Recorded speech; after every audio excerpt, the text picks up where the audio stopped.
திருவாரூர் மாவட்டத்தில் பனை மரங்களின் எண்ணிக்கையை அதிகரிக்க பள்ளி மாணவர்கள் மூலம் பனை விதைகள் சேகரிக்க நடவடிக்கை எடுக்கப்படும் என்று மாவட்ட ஆட்சியர் மோகனச்சந்திரன் தெரிவித்துள்ளார்.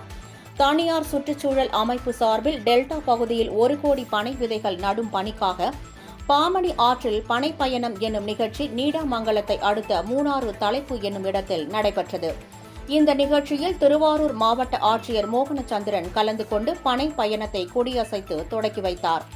முன்னதாக பேசிய மாவட்ட ஆட்சியர் மோகனச்சந்திரன், பனை மரங்கள் மனித வாழ்வியலோடு தொடர்புடையது என்றும் அக்காலத்தில் எழுதுவதற்கு பனை ஓலைகள் பயன்படுத்தப்பட்டதாகவும் தெரிவித்தார்.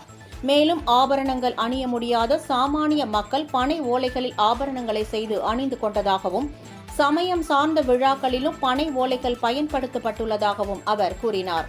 எனவே பனை மரங்களின் முக்கியத்துவத்தை உணர்ந்து அதன் எண்ணிக்கை அதிகரிக்க வேண்டும் என்றும் பள்ளி மாணவர்கள் மூலம் பனை விதைகள் சேகரிக்க நடவடிக்கை எடுக்கப்படும் எனவும் மாவட்ட ஆட்சியர் குறிப்பிட்டார். எல்லாரையும் ஒருங்கிணைத்து முதல் விதை சேகரிக்கணும், எங்க நடணும் அப்படிங்கிறதெல்லாம் ஒரு திட்டமிட்டு கண்டறிந்து கொண்டு அதுக்கு பிறகு நம்ம ஒரிஜினலான அந்த பனை விதை நடவு அப்படிங்கிற விஷயத்துக்கு போறாங்க. இதுவே இவங்க காட்டக்கூடிய ஒரு ஆர்வத்தையும் அவங்களுக்குடைய ஈடுபாடையும் தெள்ள தெளிவாக காட்டுகிறது. எல்லாரும் பனையினுடைய சிறப்புகளை ரொம்ப சிறப்பாக பேசுனீங்க, சந்தோஷம்.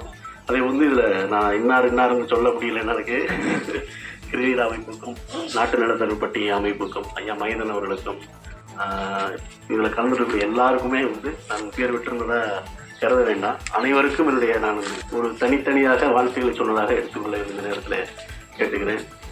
பனை